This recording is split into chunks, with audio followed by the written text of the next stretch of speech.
New Brother Podcast.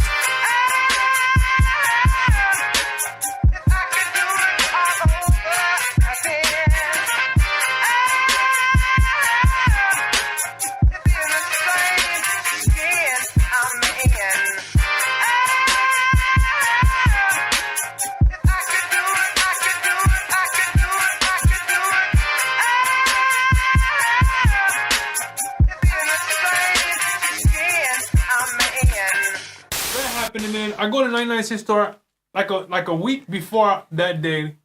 I went in there and I was like, I talked to this black dude and he was out there getting carts in the parking lot, and I was just like, I always like to get a second opinion about racism, and I'm like, hey man, do they treat you kind of funny up here in this area, man? And he was like, yeah, I'm from Cali, and yeah, it's a little bit worse than in Phoenix. I was like, I kind of thought so, but I don't want to be, paranoid. So I said, all right, I give my business card and let them know about the podcast that we doing and stuff. Boom. A week later comes, lady approaches me, and she's usually like whimsical and a nice personality. And she's like, I found out later she was a manager, but she approaches me and she's like got this box with like a toy, and she opens it up. I think it was like a drone. And she was like, yeah, you want to talk to me about, this toy that you put in your pants? And I was like, oh, and I laughed, and I was like, and then I looked and I was like, you're serious, aren't you? She's like, yeah, you want to come over here and talk to us? And I was like, sure. Because at this point, I'm like, well, okay, so the thing is, you know how like it says in Tupac says revenge is like the sweetest joy next to getting, you know what I'm saying? Yeah. Well, let's just say that I wasn't in the mood for revenge that day. Mm-hmm. So I was like, oh, okay. I was like, oh, let's see how this turns out. I'm like, if there's a misunderstanding, let's, I didn't play the typical brother like, what are you talking about? You accusing me? I didn't get ugly.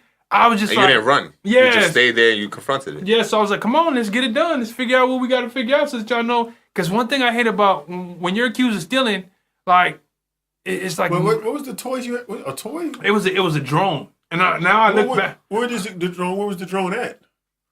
It was somewhere, but she had a... She picked it up? It was the box, and it was empty. Oh, and she said that I guess you took the drone out of the box. Yeah, and put it in my pants. So I was like, what? And I was like, at first I was like shocked, because I was like, you know what? Let's get this done, because I'm innocent, and I'm like, maybe it's a misunderstanding. Right. I gave the situation the benefit of the doubt. So then I go over there, and she takes me to the black dude. He's not even a manager. This is probably just some black guy that when she feels like people are stealing, she wants to sick the black guy. And I'm like, hey, what should we do? I think he took something. You know what I mean? And he's looking like he looks at me, and then he's like, I'm like, what do we got to do? Like, you want to check my pockets? Or what? I mean, how do you guys go about this? And the lady's looking, she's like, well, somebody said that he was taking something. And I was like...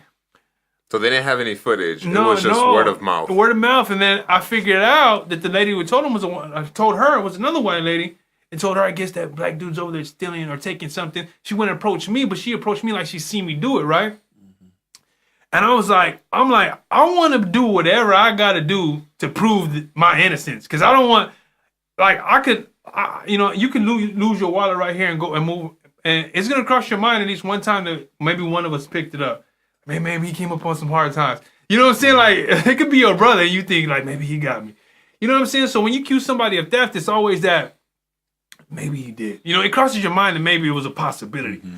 So I was like, whatever we got to do. And the black dude just kind of looks at me, looks at her like, man, come on, quit messing with these people. Like, so then I go to the front, and I see you think that the security guard, he trusted you? You think he knew that? He wasn't even a security. He was another, like, employee. But I guess the manager, which was the white lady, the older lady, was in charge of him. So probably when she hems people up, she likes to get him involved because he's a man. Okay. He's a black man, so she figures that he can stop somebody. You know what I'm saying? Mm-hmm. And he's sitting over there like, not this again. And you look at the look on his face and tell she's like, she feels comfortable confronting people when she has him there. You know what I'm saying? Mm-hmm. So he looks at me and I'm looking at him and I was like, oh, this brother, I just talked to you last week about this kind of shit, right? Mm-hmm. So I'm like, bro, weren't we just talking about this kind of stuff, about how they treat us out here? And he was just looking like, he just shook his head like.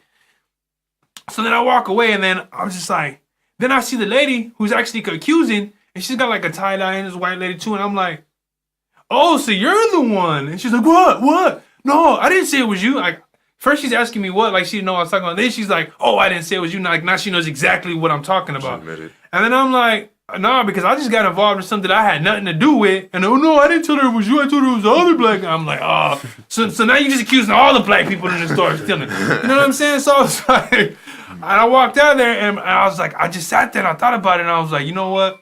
I can't let this shit ride, bro. Because how many times and it's just happening to other people. Mm-hmm.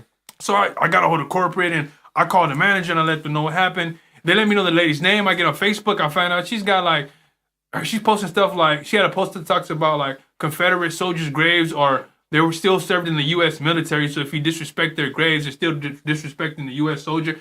And I get it, but then I was like, why I would feel the need to say that? If you know what I mean? Mm-hmm. Like, you pretty much, showing respect to rebels. It felt like black people were less than freaking human. So I was like, okay, I see where she's coming from. And I'm looking at some of her posts and I'm like, okay, all right. Mm-hmm. Yeah, it makes sense why she would, Anyway, so I had to call and get over to the corporate office and make a complaint. But usually I just let stuff like that slide. But I was like, nah, you know what? You weren't afraid. That's what I like. Like, what I got the most from your story, you were just like, hey, this bothered me. I need to talk about it. But I also need to go up the chain of command, see what they can do, see what they can say. And I told him, I said, hey, I want you guys to go back and review the video because I don't want there to be any doubt in your mind that I didn't take anything. I told him what I was wearing that day, what time it was, what time I was in there, when I got approached, and all that. I was like, let's square this away because I don't want people looking at me crazy when I go in there to shop again. And I don't want her to stop me from shopping there because of one bad person. Because most of the time people look at your whole industry and your whole organization and like, but I understand that one bad apple doesn't dictate, but they need to give her some diversity training and learn how to be able to tackle those kind of things. Yeah, but I'm sorry, bro. It puzzles me how, as African Americans, we find trouble to go to a store and spend our money. I mean, I don't think nobody else should have. If I'm going to a store to spend money, I shouldn't have any trouble. Right. At all. If I'm selling you a service or a product, okay, I'm not going to give you any trouble. But it's like, what's sad about it is that we are forced to continue to go to the stores like that. Oprah was giving this story about she was in Italy. And she went to go buy this Italian bag, this fancier bag for one of her girlfriend's daughter for her birthday present or something like that. And the Italian guy told Oprah, oh, no, this bag is only... This is what Oprah said now. That's what I heard Oprah say on TV. That the guy didn't want to sell her the bag. Because it was only for Italians. So that's sort of a discriminant. That's kind of... Well, I mean, Japanese have certain restaurants where only they could eat in. You know what I'm saying? Like... But the fact that Oprah forced this man to spend her money in his store was just beyond my... And it's like when I hear about, and you said, when I shop again, that I don't want to go through this no more. And I'm like, I wouldn't shop there anymore. That'd be the last time you ever see anything. You wouldn't see my dollar again. Well, see, I thought the black dude was the manager too, so I was like, you know what? I don't want them coming down on him, you know what I'm saying, for one of his employees, you know what I mean? Like, they'll figure out a way to throw him under the bus, and then I figured out he's not even the manager. But she took me to him like he was the one in charge. Yeah, but you don't have to go back to that story again. Right. See, to me, I think if we go through a situation and we go back to that store, even if we call corporate, you know what I mean, they still get your dollar. And at the end of the day, that's the only thing that's truly going to bring about change. Yeah, maybe you're right. Is when people lose business. Corporate really pay attention when they losing money. Yeah, you're right. Yeah, you see it all the time when someone stands out or exposes something, like when the cattle industry or the chicken industry, when people show like the videos of like the animals getting cut up and being mistreated. Yeah, exactly. Like a lot of people started going vegan and vegetarian. Yeah. But yeah, like we have power. We have people. That's one thing we have purchasing power. We ain't got a whole lot of political power. We can't really be strong there. But when it comes to purchasing power, black people have powerful purchasing power, but we don't use it because we just like most of us like Oprah. I'm gonna make you take my money. Yeah, they say take this money. Gucci, what you don't you got to pay or something to get into the store? It's some ridiculous process that you had to go through to get into the store. Somebody was telling me about, like they have you waiting and then they pick who gets to come in, or it was something ridiculous like that. What do you mean, like a high end store? Yeah, or the like... Gucci, like the real Gucci store. Like you have to gotcha.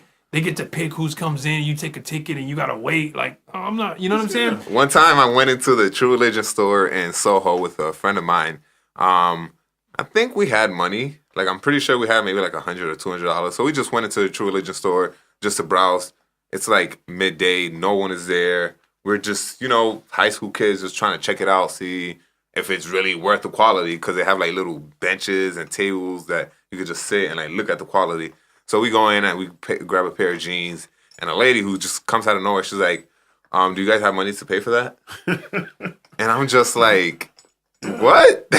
I'm just like, you know what? It's all right. You know, we were just getting out of here anyway. Right. And then like I just told my friend, I was just like, she don't know us. She don't know like if we want this, like how we get our money. But she's just insulting us before even like trying to like. But you know what? All right. See, but this is the thing.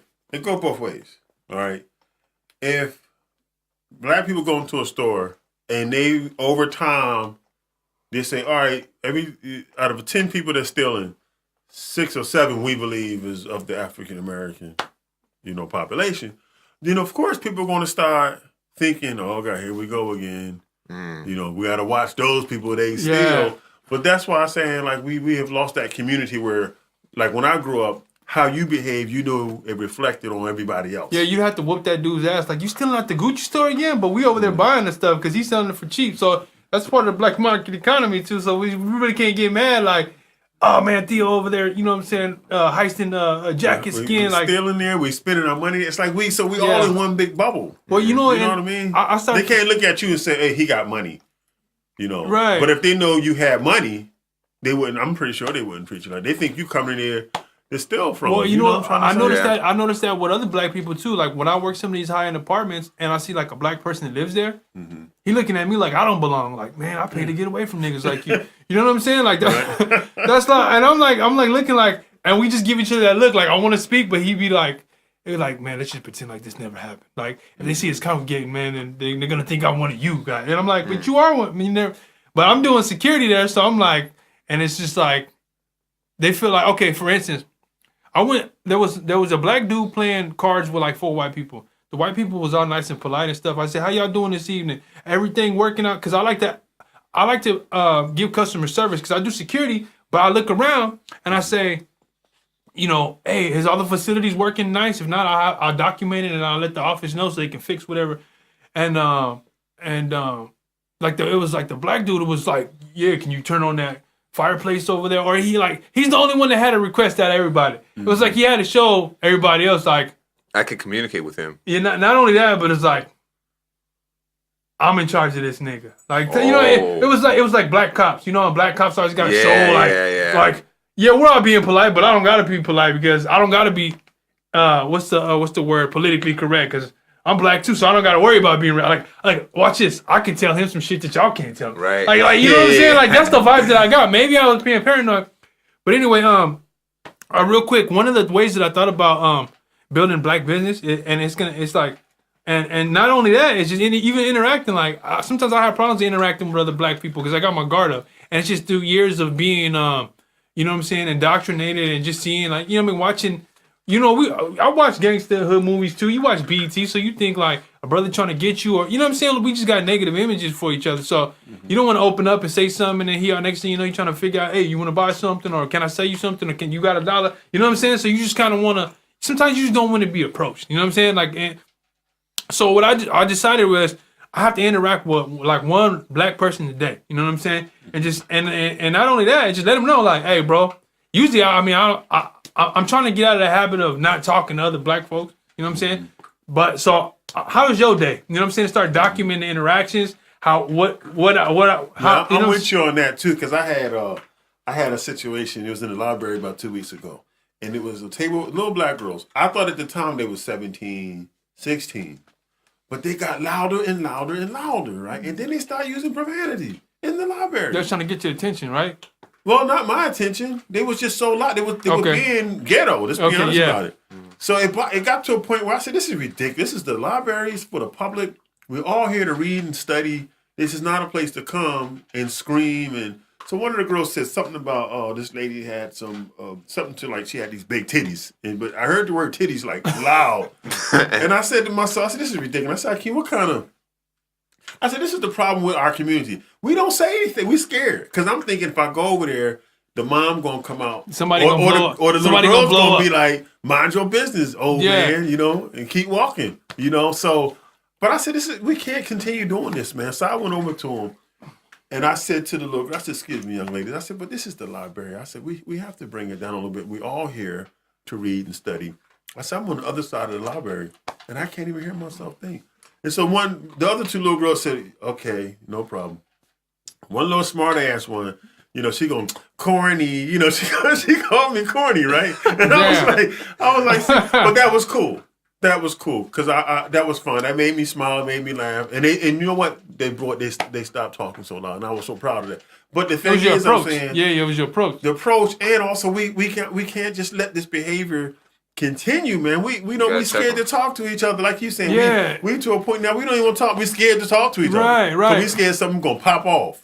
Well, see, and that was one of the things, and we gotta hold each other accountable. Like next time y'all see me, we losing that though. We're losing. But see, we got it right here. We can establish that. Like, I want y'all to be like, you talk to any black folks lately, and I'll be like, oh man, you know what? I haven't. I mean, I had to, one approached me, but I don't know. He was kind of scary. No, but I want to be able to say, let's document these interactions.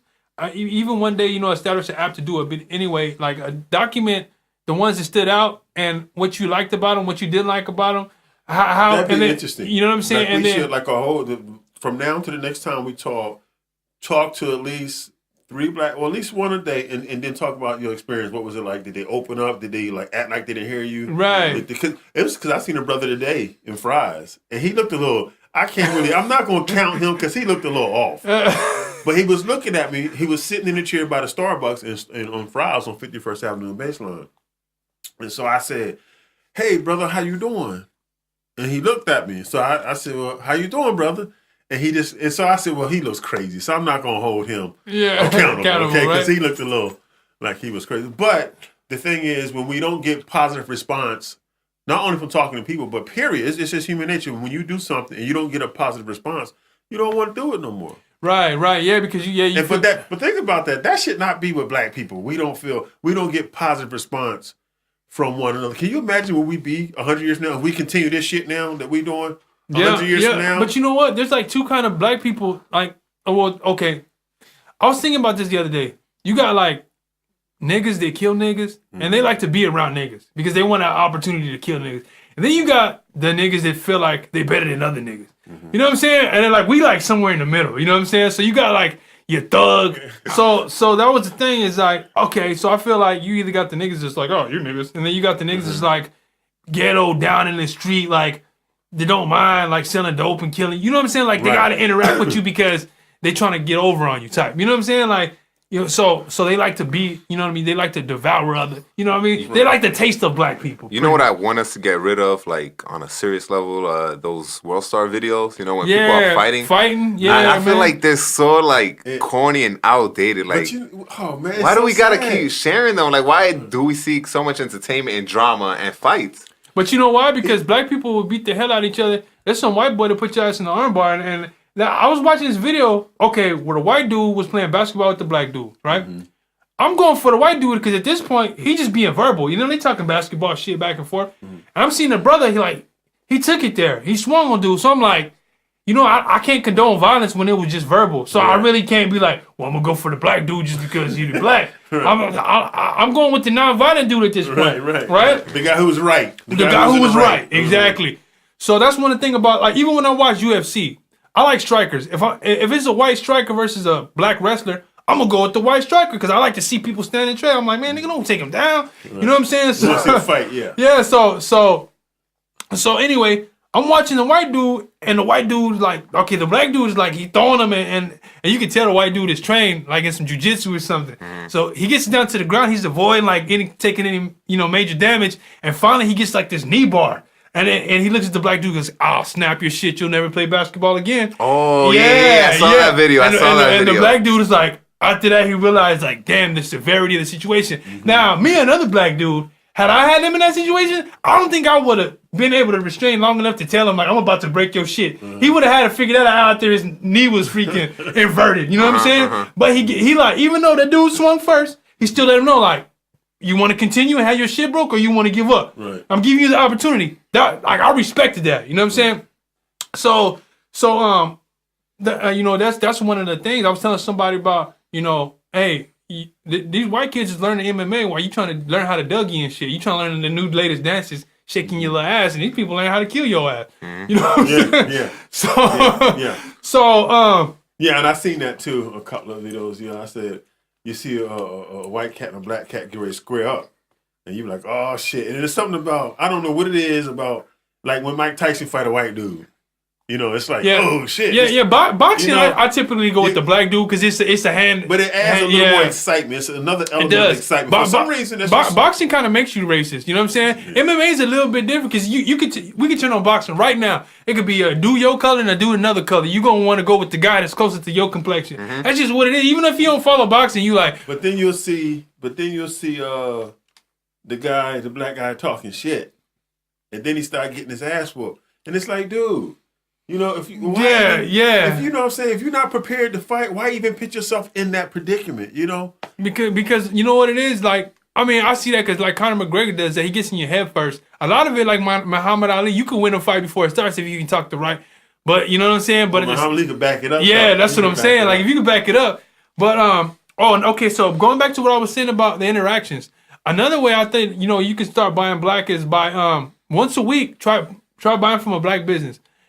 Do that for 4 weeks straight. Once you become consistent. Do we have any out here? I mean, it could be anything. It could be some cocoa butter. It could be Yeah. There's this lady on products Facebook. or a black store. Anything. Yeah. Go eat at Lolo's. You know what I'm saying? Get your hair braided. You know what I'm saying? That's a good idea. That we see. That's the thing. We should even know what products that black companies even have. Right. So we'll know. So if I go to a store and there's I need grease, and I say, okay. This grease here, this company, and you might have the distributor or the manufacturer on the product. But the thing is, we don't even know. We don't know how to support each other. Well, we can tell. I mean, you can go on Facebook. You can go on Facebook and find these little. It works. Like there's this lady on there. Like I follow a couple of black people pages, and there's this lady who sells like cocoa butter and shampoos and soaps. Yeah. Like one of those people trying to do organic, natural things. But that's a start. Yeah, and like she posts a lot. Her pictures are good. She says DM me. For the menu and prices, so I hit her up, and then I wait, and I'm just like, hey, I'm trying to support you, I'm trying to help out, like, yeah. That's sad because I had a cat. He was his brother. He actually worked at an auto zone, right?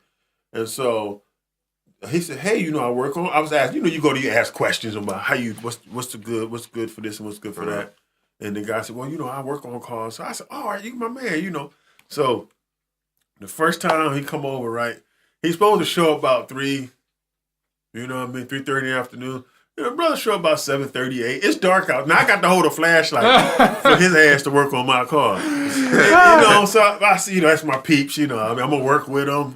You know what I'm saying? What? I get another little job. Hey, bro, same thing. It's like they never show up. Well, you know what? And, late as hell, and it's like. I feel like I got to combat those. Like, I was talking to somebody at work the other day, like, they're like, why you gotta be so extra? Like somebody, like a white dude told me that. He was cool though because me and him got along pretty good, but he was like, man, and he's got a country train to him. He's like, damn boy, why you gotta be so extra? And I was like, cause I'm like, I have to be, bro, cause I gotta do twice as much work as you do to keep the same position. Mm-hmm. So one of the things was like I show up like 15 to 30 minutes early for work. And that was one of the things is like I feel like I just gotta combat those negative, you know what I'm saying, stigmas that's attached. But going back to what I was saying is if we could start off once a week buying one product, you know what I'm saying? And because so let me talk about this real quick. This was something that came to me about muscle memory. And this has been on my mind for like a week. Talk about muscle memory. Dude says, I was watching like Mind Smash and dude said that the reason that muscle memory is the way that it is because the nuclei in your cells, after a while, it starts to be proactive towards your movements and your repetitions. Pretty much the brains in your cells start anticipating your next move based on repetition, right? Mm-hmm. So the next thing that you're going to do, like your body, like when you practice martial arts, you know what I'm saying? It's the muscle memory. And they like, your mind doesn't have, muscles don't have a mind. No, they do. They have the nucleus that's inside of them. Mm-hmm. So it starts anticipating your moves. So mind over matter. So your brain and your body are trying to dominate you. So it's like either you have to be conscious of what's going on. You have to, if you want to break a habit, you have to outsmart your body into doing something that is maybe equally gratifying, but more conducive. You know what I'm saying? Like when I quit smoking, I was like, I had to trick myself. Like, so it's actually is mind over matter. Your matter being your cells and your nuclei and your mind. You know what I'm saying? So your mind going against your body. Like how many times have you had to do something that involved you not using your brain? Like you got to fight somebody, but you're like, man, you're overthinking it. Maybe you're gonna kick my ass, man. Sometimes you could be like, fuck it, let's get it. You know what I'm saying? Like you just have to put your mind out of the situation because at this time the body has to take over. You have to be like, you know what? I have faith in my training. My body's gonna know what to do when I get in there. You know what I'm saying? Or sometimes you have to trick your body into not doing certain things. You know what I'm saying? Like, nah, I know I want to sock them because my fist is already. My body went in a fight or flight already. It knows what time it is, but I have to trick my mind into saying, no, it ain't that kind of situation. You know what I'm saying? So it's mind over matter. So going back to repetition, it is like, okay, so we have to practice once a week, buy something. You know what I'm saying? Until it becomes a habit. You know what I'm saying? Get in the habit of buying one thing a week. You know what I'm saying? Then once you start establishing the repetition, then go to buy 2 things a week, 3 things a week. You know what I'm saying? And you're right, and not to be devil's advocate, but I guess that's what I'm gonna be. You have to look at, let's take business, right? Business really, at the end of the fucking day, you got to get rid of all color. If you want to be a successful business person, you can't think in terms of black man, white man. You got to think who your customer is. That's what matters. And with black people, to me, our stores are not visible enough. So in other words, if you say like you get your chicken wing, you like whatever chicken wing place, right? Now, a cat here, he want to open up a chicken wing place too. He got to put that chicken wing place in front of you. You see what I'm saying? So when you go to your favorite chicken wing place, you will see his chicken wing place and say, well, let me give him a shot. And if you're better than him, boom, you got him. But if you're going to start a business, you know, and you're going to open up behind the competition, then it don't matter if you're black or white. People don't buy, you know, black folks, I'm sorry, but black folks are not going to say, I'm going to buy this product. I gave a lot of thought to this. Okay. Black people, we don't have that no more. We don't have that. We are more American probably than anybody else. So if you want a black audience, you got to look at them as a market and not as a black man. You see what I'm trying to say? Yeah. No, I feel you. I've been thinking a lot about this. And black folks, we can't look at black folks no more as the black community. And I was just telling you outside, when we lost our sharpener note in that era, that kind of put an end to, you know, so to speak, black unity. As far as that's not our primary purpose now. Our black people as a whole now, our primary purpose is how we, you know, our livelihoods. Right. That's our purpose now. We're not that. We're just trying to survive. We're just trying to survive. Exactly. So you know what? Like in terms of niches, yeah, you could say, but then like somebody said it and it stuck with me. It says black people buy what they want but beg for what they need. Mm-hmm. And I was like, damn, like that just you know what I'm saying? Like it resonated and beg for what we need. So it would be like you'll buy some J's, but then you'll get your food stamps, and you ain't trying to buy no food or anything that food stamp card can't buy. You don't want to buy. Like, damn, I gotta get some laundry soap, but that shit I can't get that with my food card. Your ass will be over there using dishwashing detergent and wash your fucking clothes. You know what I'm saying? Like that's like a typical black man. You know what I'm saying? Like, so, like I think the thing has to do like okay. Like, with my business, they said, like, you have to have niches. You have to shoot for certain niches in certain businesses. You know what I'm saying? Like you got to know who your customer is. My customer you got to know who your competition is right. also. So I feel like my customer is going to be eclectic people like me. You know what I'm saying? Mm-hmm. Like, not just your average nigga because I'm not, you know what I'm saying? Or a black person, I'm sorry. Mm-hmm. Because I'm not, because we like, I know I could sell some dope to other black folks. I know I could sell some entertainment, maybe some bootleg DVDs, some hair products. All this shit that is like, don't mean nothing, but if I'm selling life insurance or I'm a doctor, like black folks ain't gonna want to come to me for the serious shit. You know what I'm saying? They're gonna want to come to me for the fun. But that's where your creativity kicks in. Right. You know what I mean? Because it's a lot. I mean, you have to, you know, what can I do to get you to, first of all, listen to me, and then second of all, be interested in my product or my service, and then thirdly, purchase it. You see what I'm saying? You got to step outside the box. Yeah, you got to have a business plan. So, because right now, black people, we we doing like you just said something. He said about tricking your muscle or tricking your brain. It's the same thing with black people. You have to trick black people into wanting what's good for them. Right, because we're impulsive. No, you're right. Because by nature, we tend to be more impulsive. You know, we just act off emotions. and it's like we're triggered, and we No, have to. wait, I'm sorry, brother. You got to look at black people. Like I told I said this to you guys about 2 months ago. I said we're a certain kind of breed. Now that wasn't a word. I shouldn't have said breed. Okay, but we have been under a certain jurisdiction or influence for 300, 400, 500, 600 years now, bro. Right. So we've been made. We are like a commercial people. We don't have our own. We still don't have our own culture, our own language, our own religion. It's not much that we have that we can say we invented, we created this. So we are like assimilating or adapting to a system that really not for us. So in other words, it's just like when you you ever try to make something fit that don't fit, so you force it. Yeah. So you're gonna have some break-in and some struggles and some uneasy. It's the same thing. That's black people trying to fit into white society. And that's how I feel when I try to forcing our way in to something that's not really made for us, and we're too enticed or too influenced to go that route as opposed to start building our own. It's easier for us to say, let me just go on to this store as opposed to let me build my own store. You see what I'm trying to say? Yeah. But you know what? Like I was ready to give up. I was like, you know what? I'm just gonna do my own thing. These niggas worry about themselves.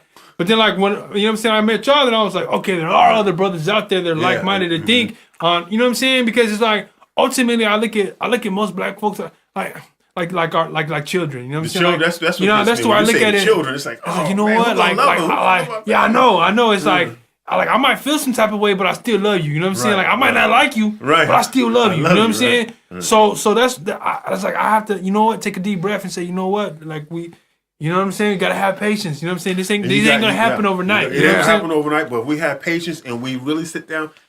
Black people, they're market. Everybody else is pimping us, to be honest with you. Yeah, but you know what? We don't buy from each other on the bottom level. We only buy from each other after we become millions and we become agents for the well, that's what we got to figure out. How corporations and for the industries. We got to come up with black people are buying, and then that's how we, what are they buying? It's like I always talk about like hair weave. I still can't believe, because he was telling me, like, I was hearing somebody say, black woman's like the most educated minority in America, or whatever. And I was like, oh, that's great. But then I said, but 100 years from now, are the black women still buying weave from Koreans? Did that education, what? I think what they mean educated is that they went to like a 4-year college and got degrees, and like the percentage that went on to like certain professions. Mm-hmm. Like just because, they're educated doesn't mean like, they either started a business or wanted to break a stereotype, you know what I mean? Yeah. Right. It's not everybody that's kind of built for that. Yeah. Like, a lot of people want to kind of like fall into the system. So again, a group who can represent the best was the educated black woman, and now moving into the system, back away from again the black community. You see what I'm trying to say? Well, I think so. It's like our knowledge is been indoctrinated, and I had this conversation with my mom this morning, and it was something that Albert Einstein said. It was like creativity is better than knowledge. And I thought about that. Knowledge, if I tell you what I know, and based on what I know, I'm going to create a barrier around you in your mind. You know what I'm saying? Mm-hmm. So if I say okay, here's a perfect example.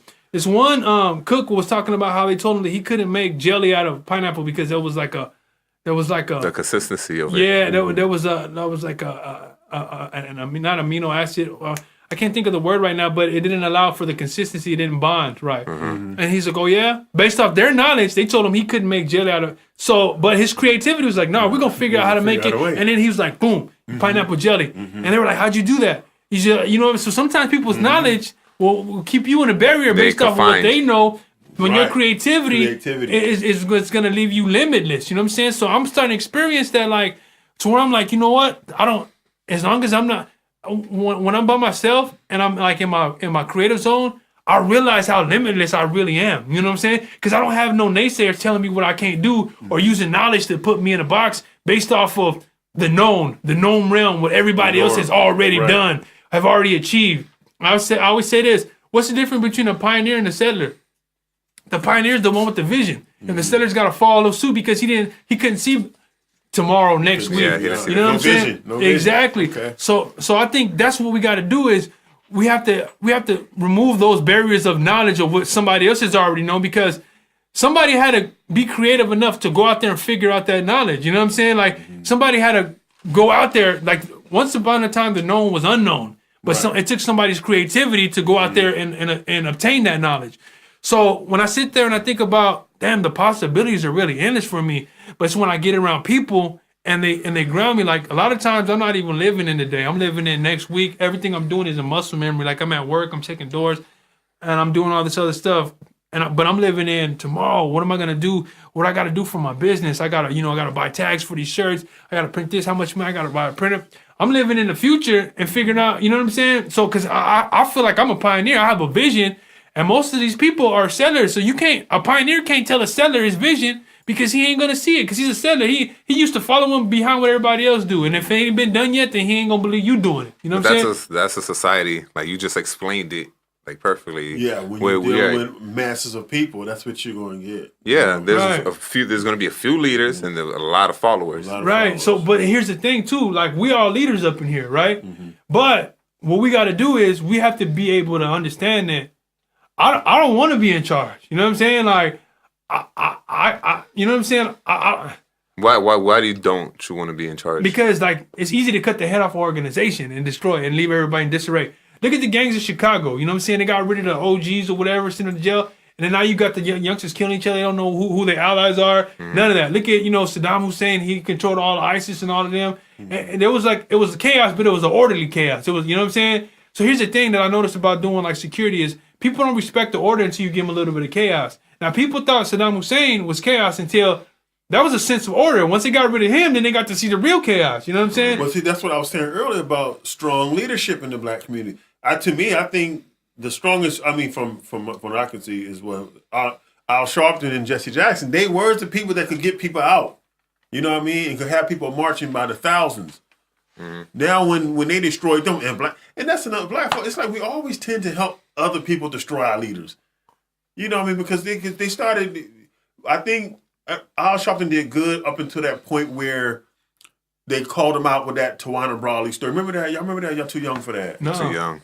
So the black girl, said that these white guys had raped her, and Al Sharpton come to the rescue. We want justice, and there was the media, everybody's involved. Then come to find out she was lying.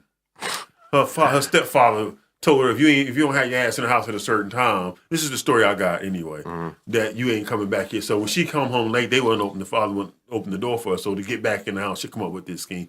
But the point is, I remember it was a campaign. Now when I look back, I can see it. It was a campaign, and the first thing they did was they started having black people talk on the air about Reverend Al Sharpton ain't no leader of mine. You know what I'm trying to say? And I said that's how black folks can be used, because think about it. Let's say you lived on a block, right? And you had a security guy, and his job was to try to keep everybody's house safe, right? And then a few black folks come out and say, oh, he ain't my security guard. I don't need him being my security guard. But he's not there to hurt you. Right. And you don't have to use his services.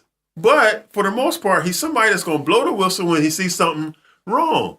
Only black folks you can do that, to come out and say, Reverend Al Sharpton ain't no leader of mine. But who did he hurt? He wasn't against black people. He wasn't selling us out. You know what I'm trying to say? Yeah, So why would black folks come out and say, I don't like Al Sharpton, he's a media host? You see what I'm saying? How easy it is for us to turn on each other? It's a group dynamic. And I say this about like church and about other spots. Is like a lot of times, I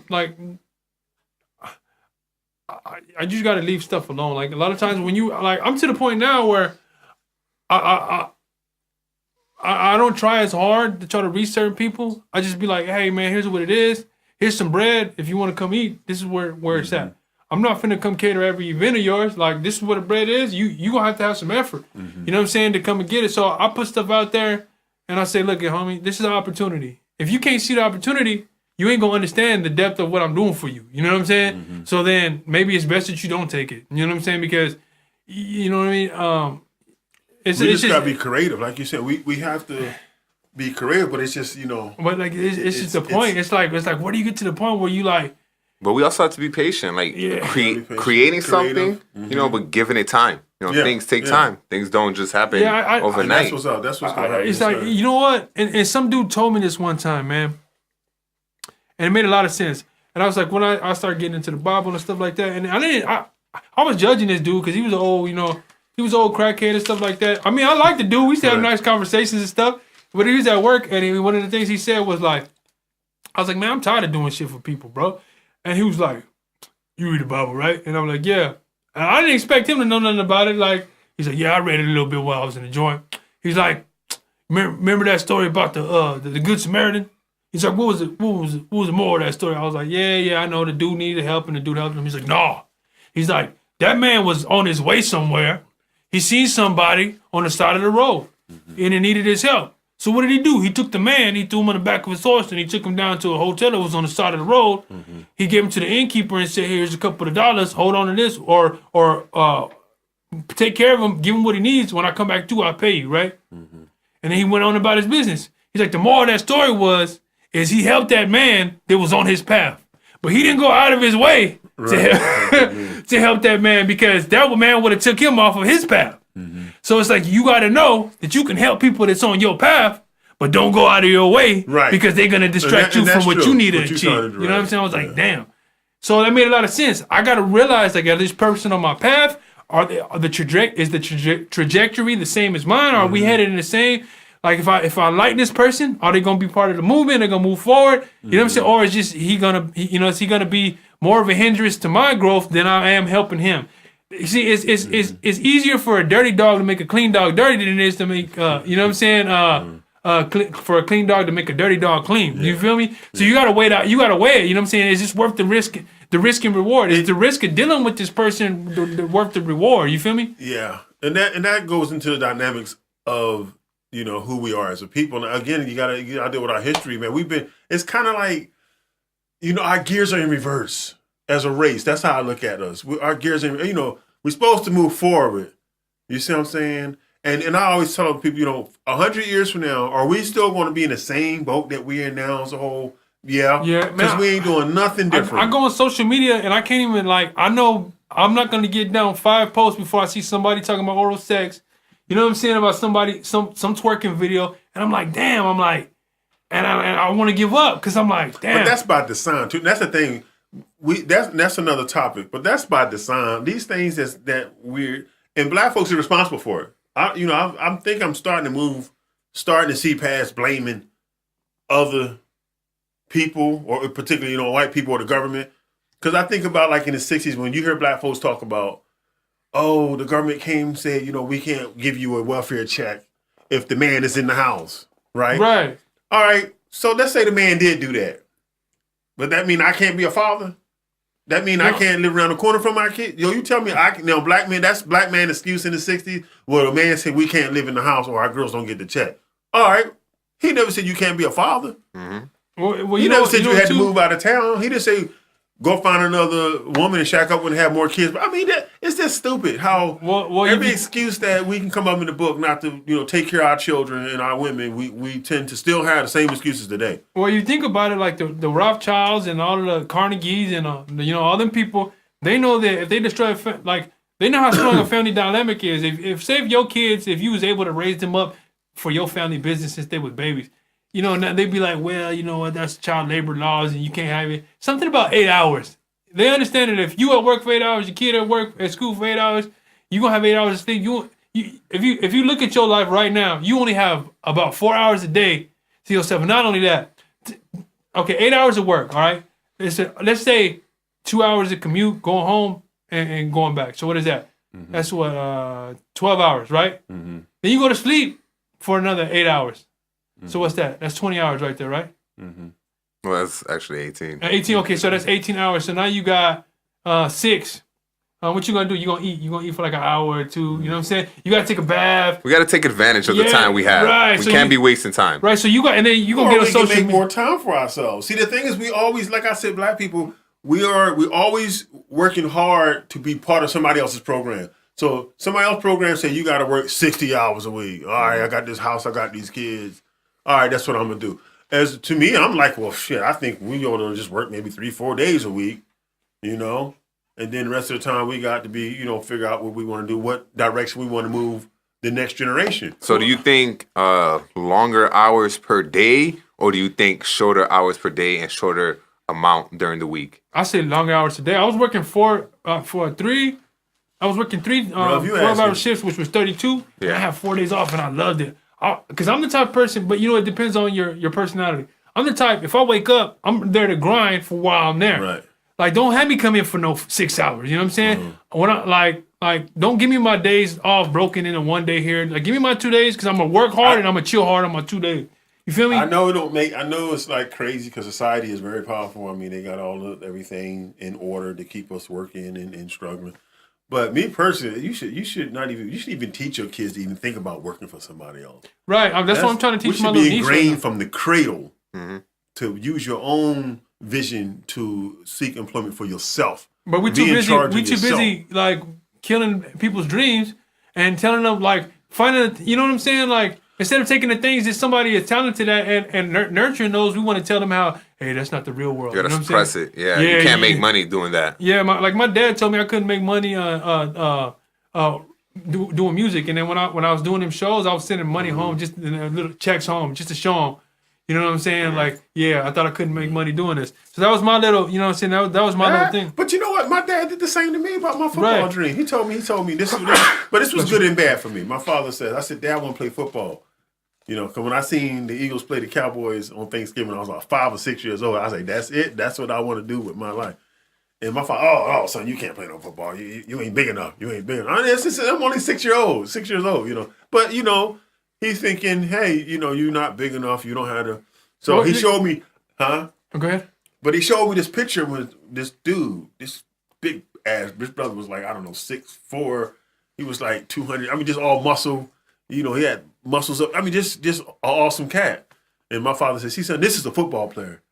And from that point on, you know, I was 11 or 12. I stole my first. So your dad didn't support you? No, he said I shouldn't play football. He said anything about basketball, but I wasn't good at basketball. But you know what? But the thing was, when he showed me that picture of that bodybuilder, I stole me a waist set at 12. Yeah, you got motivated because a lot of us are hard-headed and we motivated when people can't tell us that you do stuff. So, but imagine, my point was, imagine when you got parents that says, okay, you make that commitment, you don't quit it. You're going to be successful at it. And now they there with you, you know, working, teaching you how to work out and exercise and you eating health. Oh, you know, the awesomeness that we could achieve without, but people, when I talk like that, people think I'm crazy, but I'm saying we all, to me, not offending nobody, but most of Americans are underachievers because that's how our society is ran. I mean, in other words, we fight about, what's that, what they call universal health care. Let's take that. Or we can't have universal, we human beings. We the greatest country in the fucking world, but we can't have universal health care. Do that make any sense? Yeah. For Americans, or our government tell us we can't do something, then, we the greatest country in the world. Donald Trump, we're going to make America great again. But you'll never hear him say, we want to make Americans great. No, we want to make America great. That's how, that's the whole brainwash. The company, yeah. Let's make the country great, but you corporation. You Americans, stay the same. Keep working for us and make us rich and keep us up here, you know, eating caviar and champagne. Yeah, and you motherfuckers that stay down there and keep working. A lot of people don't got enough sense to understand the separation between them and their government. They automatically chunk themselves in the same pot. It's like, us as Americans and my politician, like them politicians and you there's a line between you and them. Like it's a war actually going on between Congress and you. You know what I'm saying? They like how we kiss their ass. They like the privileges come with being a senator or a congressman. Right. Because a lot of people don't know about that divide between them and us. You know what I'm saying? It's like a lot of people don't like the feeling of being outside of the realm of power. Like my dad, like me and him have arguments all the time about politics, and I'm like, he supports Trump, and I'm like, man, which is not a bad idea. Yeah, so I'm like, but me and him have these, and I'm like, ain't no difference. But I wouldn't have voted for Hillary either. But I just I don't trust them. I don't trust, you know what I'm saying? I don't trust politicians. But the fact is that people invest their heart and souls in their vote. Exactly. And don't much change. It's not going to be a real major difference whether it's Trump or Hillary. Yeah, I was messing with my dad when they was having like Martha McSally and what the other lady was. But I knew my dad was going for and I said, Martha McSally, I think you need to slow your campaign down. And I was messing with because I knew he was getting angry because he was on that Republican ticket, right? But I don't trust healthcare. You know what I'm saying? Like I was telling my mom, I've been to the hospital probably 4 times last year for some chest stuff. And they're like, oh, no, you're good. Oh, it's just some, Oh, they don't know what's going on. And they want to charge me $1,000 for like the test they run that came out inconclusive. Every time I go somewhere with health, this is how they treat me. I go to one specialist. He say, oh, man, you know what? This didn't really, give us no answer. I tell you what, let me send you to my buddy. or he wants you to Yeah. take another Oh, test. yeah. You take- Specialist. So that you just Uh-huh. keep on, it's like they all pass that ass around. Yep. They bang your ass. Damn. Everybody that's get how I their feel. money, And you- and then you really basically come out and say, well, shit, maybe if I just stop smoking or eat some more vegetables. Right. I'll be all right. Hey, so I took my health in my own hands. So I got this little device from Doctor Bob Beck, I think his name is. But he's got like this little electronic or whatever joint. But anyway, like I just feel like I can't trust. You can't trust pharmaceutical. You can't trust, you know what I'm saying, big tobacco. You can't trust big oil. You can't. America's a corporation. But Right, people understand this is about exactly. profit, baby. This is Exactly. about money first. So, Everything else last. I'm like one of the Money only first. members of my family that's not on prescription medications, and I'm fighting. You know what I'm saying? Like I'm fighting to keep myself off. Like you know what I'm saying? I go and do my cardio. Like I started eating better because I don't want them to have that control over my health like that. Each Let me tell you individual should have control of their own My health. mom is high blood pressure, okay, hypertension, whatever you call it. She only pays $50 a month for her, which the doctor have convinced her. It may be true. I'm not a doctor. I can't argue with the doctor. But he said he got her convinced in her mind she have to use this medicine the rest of her life. Now, she's been on it about, I don't know, 15, 20 years. But think about it. $50 a month, okay? $50 a month. I think we have about 400 Americans in this country. So out of that 400, the way we live and eat and stress the fuck out, I'm gonna say at least 50 million Americans have high blood pressure, like my mom had. So let's say 50 million times 50. Don't even get your calculator out. It's a big fucking number. All right. And then you times that by 12. That's just the money they pay out of pocket. They ain't got nothing to do with the Medicare and the Medicaid. So come on, it's pharmaceutical companies. They just instilled doubt. Yeah. My grandmother's the same. She I'm gonna have to say I like how they But get down. you know what? I kind of like the fact that when I was on drugs, I used to experiment with my body. Now I do that with herbs and stuff and natural stuff. You know what I'm saying? Because now I'm not afraid. Like maybe I might take too much, maybe I'm not. But I wasn't afraid. Like I went to Whole Foods the other day and they were like, you want a chaser with that? I'm like, it's only wheatgrass. Like I was taking shots of Everclear to the face, like saying shit. You know what I'm saying? So I'll experiment with myself because it's a practice. Your healthcare is a practice, just like. But see, we got to be taught that from the grave. Right. The grave. Well, yes, where you end up. Yeah, You know, damn. Like, from the cradle, you got to be taught eating healthy and living healthy. Yeah, I studied we're Chinese computers, medicine. man. I studied Once like, a all certain this age. stuff. Shamanism. Matter of fact, you brother, you the one who sent me the damn the little video about at the time you're 7 years old, you're already programmed for indoctrinated. success or failure. Right. Mm-hmm. That goes with everything in life: how you eat, how you exercise, how you communicate with other people. Right. So I think Jump in there. We just need to like experiment. Yeah, I agree exactly. Like how you were saying, you read and you study other things. That's like I like to experience things. Like I went fishing about a month ago. First time fishing, I went with a friend. He told me what I needed to get. We went out there to Salt River, and we were out there. You know, he showed me how to cast, and he showed me how to tie the hook. Like all these things are new. Like I've never tried this. Yeah. Like I've heard about it. Like next, I want to try hunting. So whatever, I go out there, I'm fishing, and I'm like, I'm getting a little frustrated. But he's like, nah, you just got to keep on doing. And like we can hear the fish. The fish are teasing us. They're literally jumping out the water and splashing. Damn. Like yeah, we here. We know you guys out here, but we ain't gonna let y'all catch us. Right. So we moved around. We were scouting the area, and then whatever. I caught a little fish. I reeled it in, and I was just like, all right, this is cool. Like, it works. Like, he told me, all right, there's, like, a lot of mosquitoes gathering in one area. You just got to go to that area. So, whatever, like, an hour passes, and then, like, the cops come. And the cops are like, oh, you guys who are fishing, come back to the car. You got a permit? No, wait, hold on. He was like, come back to the car. So, me and him are like, all right, we're good, because he goes fishing all the time. He has, like, a 3-year license. I just bought one. So, I'm like, we should be okay. Like, what's the problem? So we go up there, and then the officers are like, oh, did you guys see that green sign once you were passing, like, the 202? And we were just like, I said yes. My friend said, he said no.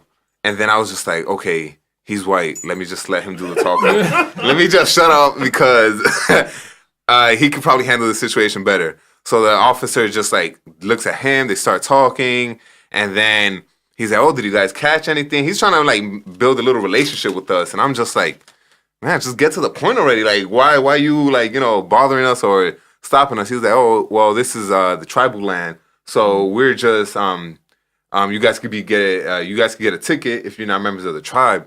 So he's like, we're just going to check your IDs, make sure you guys haven't done this before, this and that. So we're like, okay, we don't got nothing to hide. And since it was the first time, he was like, oh, it's like, like an educational stop or whatever. He's like, but the next time you guys can't be here, we will be finding you. But the point of the whole story is just try new things. Like, even though the cops came, even though I didn't catch nothing that day, I'ma still do it again. Like, I'ma still learn. Like, when I started jiu-jitsu about a year ago, like, I mean, I heard about it. I heard that it was hard and challenging. Once I got in there, it still is, but it's just something about it. Like, it's just, like, once I'm in there, like how you were saying earlier about the muscle memory, like, with that, it's obviously, like, 110% muscle memory. Because there's certain times where someone is about to get a position and I anticipate it, so I stop them from doing it. Or when someone's trying to choke me, I'm like, I put my hand where they can't, where it's blocking, so they can't do it. And then I'm trying, like, maneuvering. It's like just a constant back and forth, like give and take. Yeah, chess game, Yeah, exactly. Or like playing Connect Four or tic-tac-toe, trying to stop him. No. But the whole thing is just getting out of the comfort zone. Right. Getting out of the just, you know, okay, I'm going to wake up, I'm going to go to work, I'm going to come home, I'm going to maybe work out, I'm going to go hang with my family and then sleep. You know what I mean? Right. Like, throw some variety into there. Do something different. Well, you know, like, I did a lot of stuff, and I like, man, I was in football. Like, I noticed this, like, recently, like last week. I was in gangs, I was on football teams, in churches, like every kind of circle you could think of. Like, when I was in high school, I used to go hang out with every little crowd of people. But I didn't hang out there long because I know I didn't really belong. I can hang out there long enough to speak and establish a small relationship, but ultimately I just didn't quite. It was like trying to fit an oval into a circle. Like, it might kind of fit, but it's not really. You know what I'm saying? Like, so you were like friends with everybody, but not really friends. Yeah, because I can play a good role. I can fit in, but ultimately I get tired of doing that because it's not me. You know what I'm saying? I can fit into any. You know what I'm saying? I can establish a relationship and build, but I just feel like I've always been like that. Like, okay, I can do this. Like, I can give good customer service at work, but sometimes I get tired, especially when people are like talking back to me, and I'm like, "Look, motherfucker," you know what I'm saying? Like, I get, you know what I'm saying? I get tired of having to do that. When, like, you know what? Like I want y'all to see me how I really am, and I started thinking about it. Like, man, I'm really a weirdo, man, because that's why I'm eclectic. I've tried everything to where it's like I really don't fit into any specific group. You know what I'm saying? So I kind of just have to embrace that. And like, I was listening to Israel Adesanya interview that he did, and he was just so confident in himself, and that inspired me to be like, you know what, like the only me I could be is the best one. It's the only one. You know what I'm saying? So I was like, you know what, like all this time I haven't really figured out who I was. I've been a gangster. I've been you know what I'm saying, played sports. I've been in movies. I've been in, you know, it's in music. I've been a breakdancer. I didn't like inhabited all these roles. But at the end of the day, I never really like understand who I was. You know what I'm saying? But that's, I think somebody said that's who you are, or told us some of your experiences. That's ultimately who you are.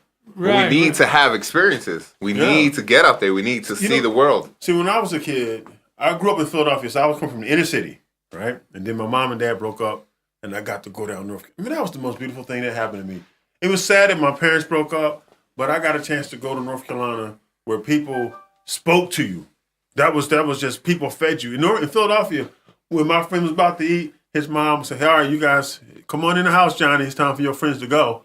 In North Carolina, it's come on in and eat with us. That was just how it was. Fishing, we didn't have to worry about no damn license and nobody bothering you.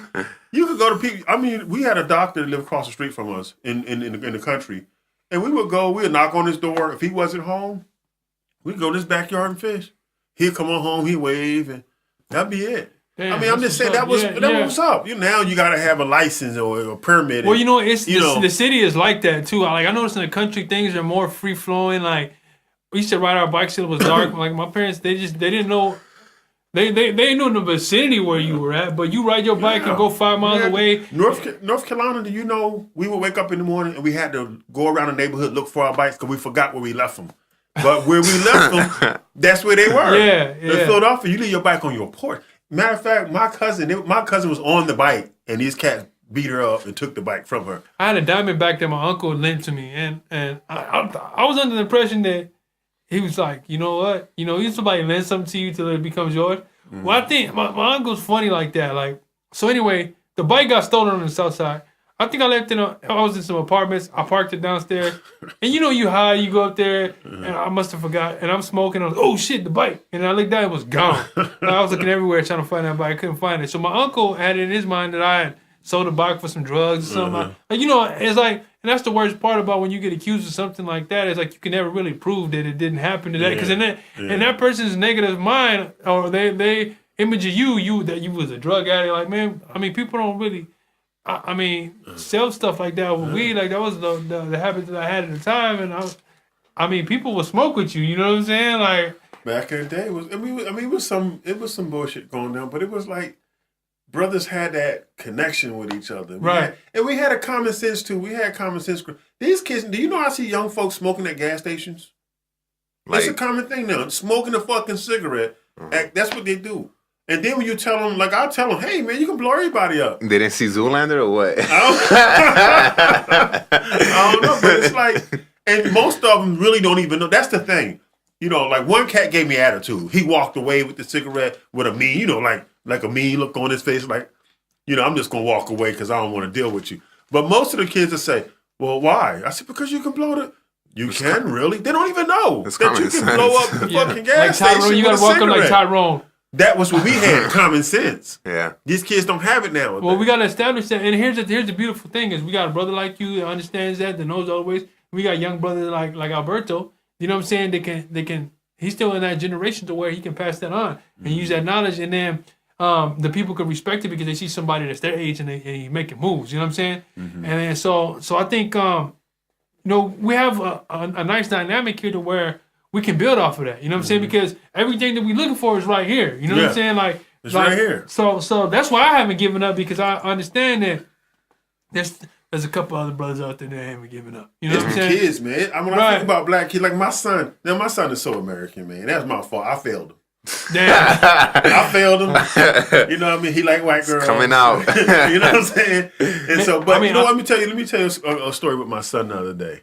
So him and two of his black friends, they're outside by the cafeteria playing, and they playing gay jokes. Okay, and so a Hispanic teacher, walks out, and at the time, my son's friend is calling him cute or something like that. Anyway, the teacher thinks that he's talking to her, so they go back and forth. She go get the police officer. On your son? Yeah, and the two buddies. Oh, okay. Now I don't know if race played a part in this. I don't. She got mad because they called her cute?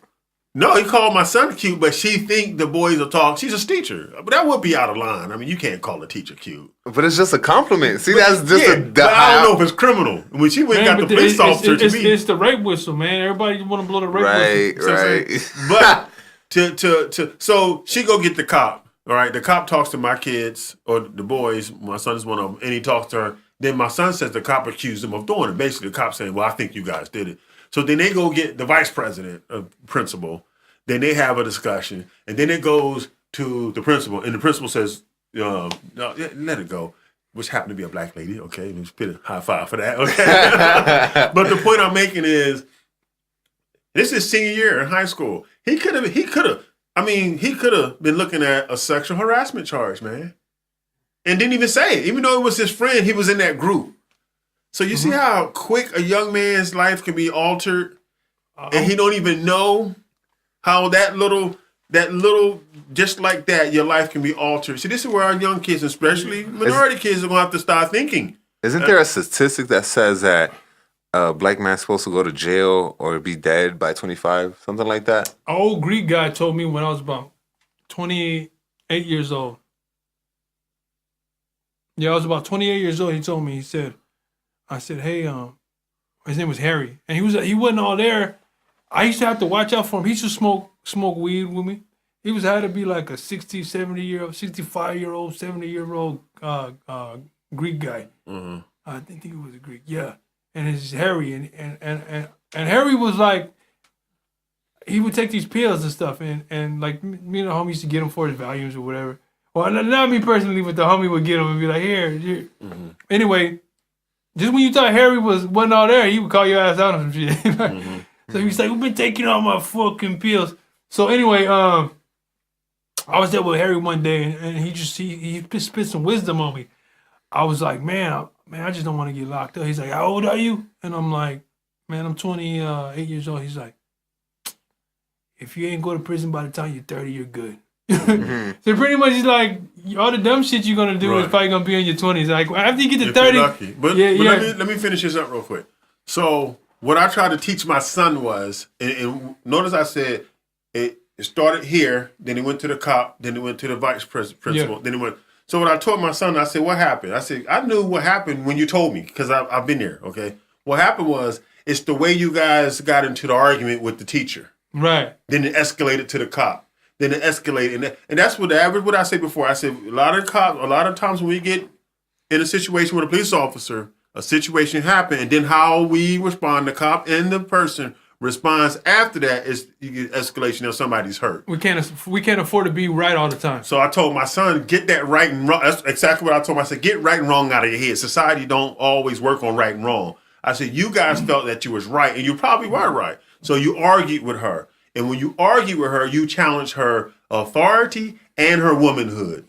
You see, and her intellect. Now she's going to use that against you because you'd have made an enemy or an opponent out of her. What you should have did, like I told him, was try to explain to her, you didn't mean it. Sorry, we didn't mean it. We really wasn't talking. Or you walked into the conversation without context. Because that's what she most likely did. Right. She just went in. But the point is, I need young black men to understand. Right, pick your battles. You're going to lose this one. You're in the school system. The risk and reward. You got the cop. Yeah. You got the teacher. You got all three of those entities was against them, and all you got is your feeling of being right. Yeah. And so that's something but fathers and mothers got to teach that to these young kids. Don't know that, so they out there fighting. Every time they think they're right, they're ready to fight. Well, it's both of those dynamics. Is number one that, like you said, you got to pick your battles. And sometimes you can't afford to be right. Sometimes you're like, okay, we got to look at the situation and the risk and reward. Mm-hmm. All right, is the risk of me being right worth the reward? Like what's the reward? But me just saying like, I told him. Right. Like, what you gonna get out of this? Yeah. But I did tell him though. I said, look, you was in the school system. You was in an institution that's supported by the government. Right. I said, but if you was at Walmart, you could have told that lady to kiss your ass, ran out the store, and jump in the car and come home. Right, exactly. Exactly. I ain't saying always bow down, but know where you're at. Yeah. When you're dealing with a police officer who is a agent of the state or a school teacher or so and so. Sometimes you gotta know who you're dealing with. Sometimes you gotta play the long game. You know what I'm saying? Yeah. Sometimes the quick fight. You know what I'm saying? But that's black folks for we get that on right and wrong kind of thing. That's what black folks operate on right and wrong. But you know what? We don't give a damn about. Well, you know what? I learned this. I'm right, motherfucker. That's it. I learned this watching a lot of MMA, man. It's like a lot of the brothers, man. They go up in there and they angry and they. Yo, when you gonna get in the gym with me? Let's get some jiu-jitsu. Yeah, I was just thinking about that right now too. I got a weekend off sometime in December. All right, let's do it. Yeah. Shane, do I need a gi or something? After I finish school. No, we got rental gear. After I finish school. Okay. When's that? Give me a date. My semester ends December 15th. Okay. But you know what? That's a good point you made. I like that because you know who was the best at that? Mike Tyson. When Mike Tyson was young, when he first became champion, watch his plan. He stuck to the game plan. He kept his movements. He kept his combinations. But when Mike became like the reckless Mike Tyson, it was if he couldn't knock you out in the first 2 or 3 rounds. His whole thing was off. Because his whole game was off. We got to get away from being so emotional about stuff. Like we have a lot of hurt inside of us, and it comes out through any little, like we triggered by any little perceived microaggression. You know what I'm saying? Mm. Any little thing that it's like I was studying microaggressions and how some of them are legit, but then some of them are bullshit. You know what I'm saying? Where you just I think microaggression says a lot about the subconscious way that we were raised, and how we say prejudice stuff or sexist stuff that it's not even you're not even conscious of it. But it's a pitfall. Yeah, That's the thing. Ultimately, it's dangerous to us.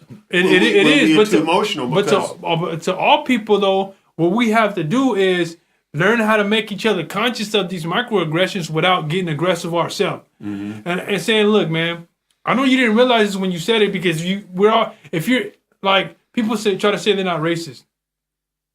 We are a little bit racist. If you're raised in America, you are a little bit racist. If you've been here longer than 10 years, if you're older than 10 years old, you've been violated, you got post-traumatic stress disorder. Like, let's just get those out in the open. You know what I'm saying? So what we have to learn how to learn how to address things in a way that you know what I'm saying. Okay, like here's the thing. Like we all got media. Everything is it's not if you're racist. It's the percentage. It's like 10% might be like you might think some ways about somebody. 20% you might act. 50% might make you commit violence towards somebody because you know what I mean. I think there's levels of it, and everybody has because you're indoctrinated like that. You know what? For me, what growing up in Philadelphia, I would have been prejudiced at the very least, if not racist, because all we ever seen prejudice. Yeah, that's a better word. That's all we ever seen. We was from the hood. So the cops and school teachers. That was the only contact we really had with white people, and most of the stores were either Korean or Armenian or Albanian, something like that. Yeah. So imagine growing up as a black kid. The only white people you see in your life is people of authority. See? Yeah. Grow up like that. Of course, you're gonna have a certain opinion about white people. That's all you ever known them was to be your ruler, your overseer, right? So to speak.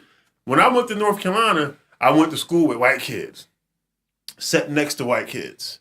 You know what I'm trying to play football with. So then all of a sudden I had this integration, but we was integrated, but I could still see the difference in how the white kids, and that was from parenting. They did better at school. You know what I mean? They did better in school.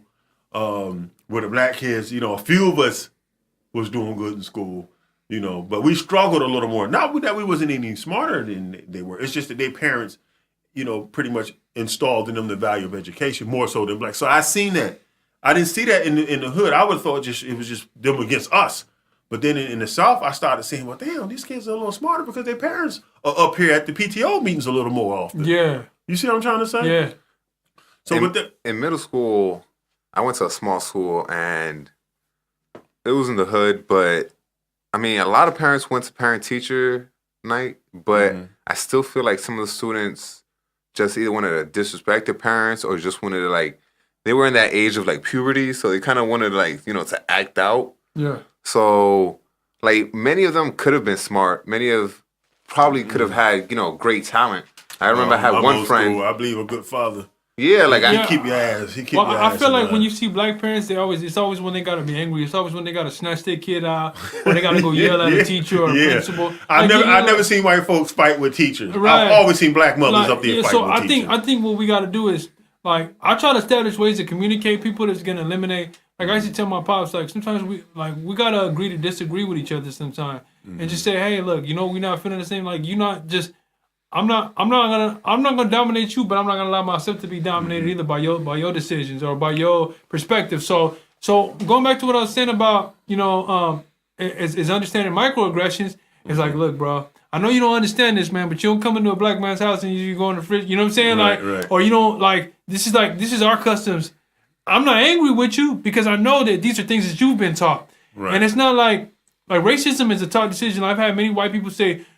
I'm not racist. When I was a kid growing up, and I stopped him right there. And I was like, yeah, when you were a kid before you learned how to be racist, right? Mm-hmm. You played football with the black kids. You did all this, but life and experience has taught you, you know what I'm saying? And just like all of us, we've had, whether we've been raised, like I say, Cave Creek, if I was raised up there, I would feel like all white people was like that. Mm-hmm. But I know, you know what I'm saying? Well, that's what happened to me. See, with me, I started having those positive positive interactions with white people, particularly white men. In the South, and this is the South. But what made me realize how precious, I can't say racist, but how precious I was riding around drunk with my boys. It had snowed. So the roads are slippery as it is, and we out there drinking, I don't know, Mad Dog 2020 and smoking weed, right? 17, 18 years old. What do? I hit the brakes in the wrong spot. I run into a ditch. Boom. Now I'm stuck in a ditch. There's a gas station across the road. I go, a white guy in there, right? Older white dude. And I asked him, hey, you got some chains outside. Can I use them? I'm stuck in the ditch here. Because cars can drive by. Maybe we can. And the guy said, man, I don't know. I don't own this store. None of this is my stuff, but I'll call my boss. And it's 11:30, 12 o'clock at night, right? So he gets on the phone and I can hear him talking to his boss, and he says, I'm sorry, man. The boss said no. And I didn't hear his boss. I could hear him talking. In my mind, you wasn't talking to your boss. I'm a black man, and you weren't going to let me borrow these chains because I'm a black man. You don't give a damn about me. And I let that man have it. but I'm drunk. Let me for my defense. Yeah. I've been drinking. And then you're also younger. You're 17, Right. 18. But I grew up and I look back on that, right? And this another scenario. This man, my dumb ass out there drinking and driving in the snow, running to a ditch, right? This man get on the phone, wake his boss up at 11:30, 12 o'clock in the morning. The boss say no.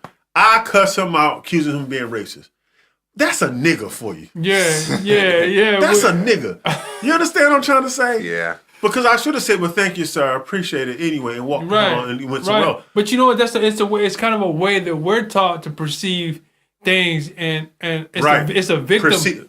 My perception. Yeah, it's a victim because mentality. of how I felt about myself. You see what I'm trying to say? Right. It was how I perceived myself. I said, "You don't like me because you white and I'm black." You see what I'm saying? So when you understand that about yourself, you can begin to dissect your personality, and you can make improvements. Where I see in the black community, I'm just gonna put on the line. Black men particularly not willing to do that. They want to sit there and fight. Oh, that's racism. That's racism. Hey, man, sometimes it's not racism. Sometimes it's our racism. Mm-hmm. You see what I'm trying to say? My father's one of those types, man. You know, he when he sees a situation, he can never, ever say, well, maybe it wasn't racism. I try to go for a second opinion and say, hey, man, I didn't like the way that lady was talking. Did you? It's like, yeah. But usually, too, you got to make sure you ain't around no instigators. Because when I was younger, I used to be around a lot of people that instigated and be like, no, I was like, did that motherfucker, was he trying to be slick when he said that? Like, yeah, I think he was. Because he just wanted to see a fight or something. You know what I'm saying? Right. So and we have race instigators out here. Right. On both sides, white and black. Right. So I just think we need to be able to approach microaggressions. And like when I was younger and we used to talk about each other's like my homeboy. Me and he used to go back and forth and say stuff, and he'd be like, "Damn, he just came out the bathroom, and that's nigga shit." Like, you know what I'm saying? Like, and I'm like, "Damn!" But I think whenever when you younger, you're able to say racist stuff like that to each other and challenge it, and like, damn, at least that's how I know that's what he thinks about me. A lot of the stuff, like me going to work on time, niggas always gotta be late. Like I used to hear my dad say stuff, even some of the stuff, like my dad always be like, nigga woman.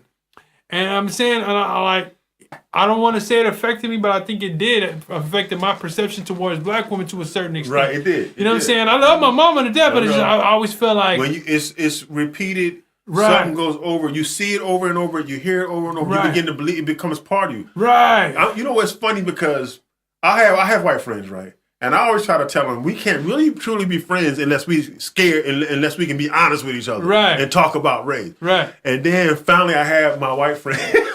This is crazy, because I try to be tactful, but I kind of say what I want to say to my white friends about society and the system. You know, sometimes I say, white folks fuck this up for people. Because we supposed to be friends. We can be like I talk to my black friends. I want to be able to talk to my white friend. That's not easy to do, because we have these values that's deep inside of us that we don't even know they there. Right. So I thought I could handle my white friend being honest and joke with me about race, right?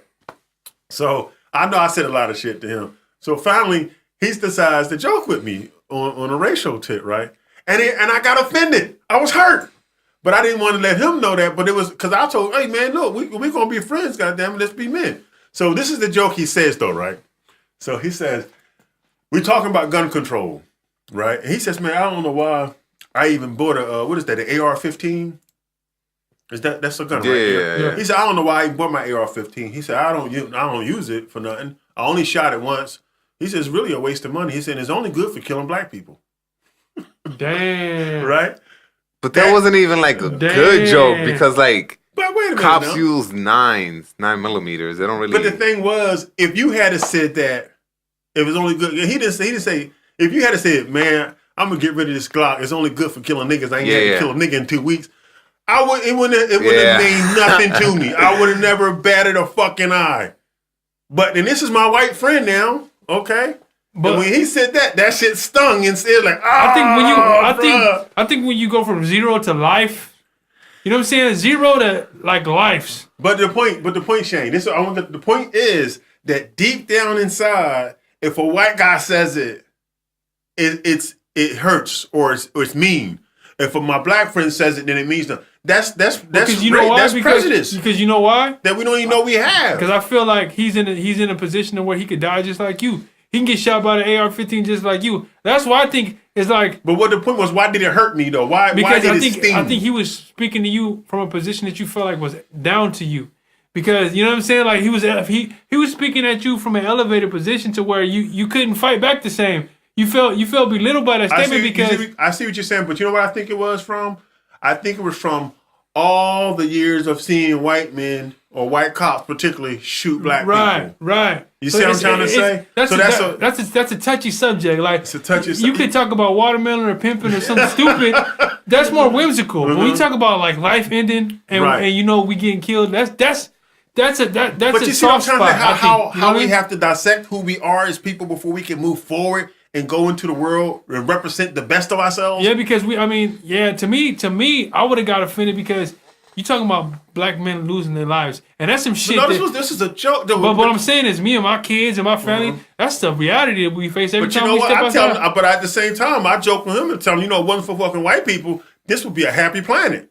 You know what I mean? So I joke too. I'm telling, and that's what I'm joking, and I am joking. Well, you know, it's crazy because I sat up out there and like black people say, well, you can't be racist if you're black. I'm like, and that's to me, that's still like, to me, that's like, it sounds stupid, but at the same time, sometimes I get into the mode where I'm like, I'm places, and I see like people from India, and they treat me some type of way. Like they look at me some type of way, and they like, and I'm like, you know, y'all the niggas of Asia, right? Like y'all the darkest motherfuckers out there. So you know what I'm saying? Like the Chinese probably looking at you like you the black motherfucker. Right. You know what I'm saying? So, but it's just amazing how racism has affected us. You know what I mean? Like we all are affected by this word, this racism. Right.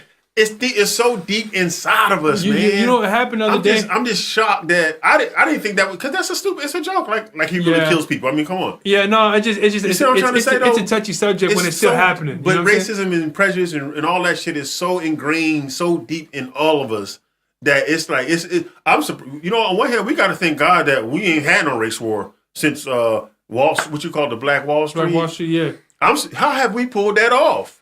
As sensitive as we all are, as white people and black people, are as sensitive as we are. There's too many other people. How come we haven't exploded yet? I feel like it's too many other people involved. It's too many good people. I think it's too many good people. That's what I think. America is too many other people involved, and you like, you know, maybe like the white folks and the black folks, like we don't want to start fighting, and then the Mexicans blindside us, and then or the Chinese come out of nowhere, like I don't know. I don't know what I'm saying, because that's what I'm saying. Anything, because we're so sensitive, white and black. Because we're so sensitive with all this history of hate and hurt and pain that we, you know, it don't take much for that shit to come out to the surface. Well, it do come out once in a while. It do. Like, check this out. I always deal, and I'm kind of racist when it comes to, like, okay, I feel like if you the rabbit and you around the snake, the wolf, you know what I'm saying, the lion, like you gonna learn to hate all of them. You know what I'm saying? You gonna learn to hate. You might. You gonna learn how to be like, all these motherfuckers are my natural predators. Mm-hmm. You know what I'm saying? So I think that's kind of hard. I feel like it's kind of hard not to feel some type of way about people that feel some type of way about you. You know what I'm saying? So like for instance, like I know that people from India, they have a tendency to kind of look down on me. And I'll go in there and I'll record my interactions with them sometime. Like I have these glasses to record or whatever. And I just pass through and I'll go back and watch the video and I'll just look at the look on people's faces when I walk into the room. And I'll be like, damn, she looked at me like I stank and shit. Like I was talking to the man and like they're having a party and stuff. And when I walk in, I'm security. So maybe that's one layer. Like, okay, what does he want? Number two, I feel like it's double for me because I'm black. So I'm like, who's in charge here? And they're like, why? Like, I'm here to talk to the person in charge, not you, motherfucker. They scared to step up. Yeah, so I'm like, I figure out who's in charge and I go and speak to him. And I'm like, look, how you doing, man? I just need to figure out what time you guys plan on shutting down shop because at a certain time, this place locks up and I don't want you guys locking any of your stuff in here because I can't even get in at that time. You know what I'm saying? It's locked for everybody, so I want to make sure you guys are able to get all of your items. Because everybody perceives, I guess, security number one, that they just there to fuck people and get people in trouble. But I try to help. So anyway, I'm showing my excellent customer service, even though I feel like I'm looking at one of the wives and she just kind of got this look on her face, like kind of like staring me up and down, like, and I'm like, okay, you know what? Maybe I'm just perceiving it wrong. Maybe I'm just sensitive. So anyway, by the time they're done, like one of the dudes offers me $10. He's like, hey, come here. And because we established a decent interaction. I was polite to them. They were polite to me. And, did we clean up? Can you come and make sure that we cleaned up everything right? Like, it looks nice to me. And they've seen I was nice and I was giving a good customer service. So then they wanted to give me a tip. But I felt like even, I probably could have took the money. Even if I could have and nobody would knew about it, I didn't want to do it because I didn't want them to feel like every nigga's on the take. Mm-hmm. Like, I give him $10, he's going to take the $10. No black man going to turn down the money. You know what I'm saying? So I felt like, you know what? No, this is my chance to show them, like, no, every black man is not on the take. You feel me? Right. Like, no, this was my job. This is my job to give you good customer service and make sure that everything is taken care of. You know what I'm saying? Because maybe that little interaction might have changed the way they felt about, you know what I'm saying, about us. Mm-hmm. All right, so I think we did a great job. Thank you for listening. Share us on social media, Instagram, Facebook, all that. Tell a friend to tell a friend. We're just trying to spread positivity. So if we can just do that step by step, buying black, talking to somebody, just little by little, that's the way we can do it. Yeah, well, I want y'all to hold me accountable too, man, for my black interactions too. Like, man, who'd you talk to? What'd you say? What did they say? You know what I'm saying? Like, let's hold each other accountable for that. You know what I'm saying? Getting out there and talking to. Yeah, I'm gonna do that. I'm gonna write down the person name. Let's do that. Let's do an experiment. So the next time we come back, we can see how that was. So actually, we should. You got to talk to 10 black people. Because then that gives us an idea. We can get a statistic going on. I'm writing this down. 7 out of black I'm writing people this down. Friendly, you know what I mean? Yeah. So and write their name. You got to get a name if you can, and talk about that experience. And this, you went up to them and had an everyday conversation like, how you doing, where you from, and just whatever, and talk about how that experience was. Yeah, I'm down. What's your prediction? And also too, I think I'm gonna let them know what I'm doing because I think it makes it easier. No, because then people be nice because they part of experience. No, just we want people as they are for real, not as I'm gonna be nice because his brother said he's doing his podcast. No, just say, hey, how you doing? Walk up to him and have a conversation. 2 minutes if you can get that out of them, but don't tell them because then they're gonna behave. They're gonna be on their best behavior. I want to see how black people are towards one another that we don't know if we meet people on the street. Or is this a myth that we scared to talk to each other, or we just not talking to each other enough? Because it could be a myth. Maybe we waiting for each other to speak. Yeah, okay. But I do notice when I walk by sisters, especially, man, they will not look my way. I'll be like, damn, I don't want to say hi to you, but because you know what? Like your skin complexion is between like mine. Mm-hmm. Like you're not dark enough for the light skinned girls, and you're not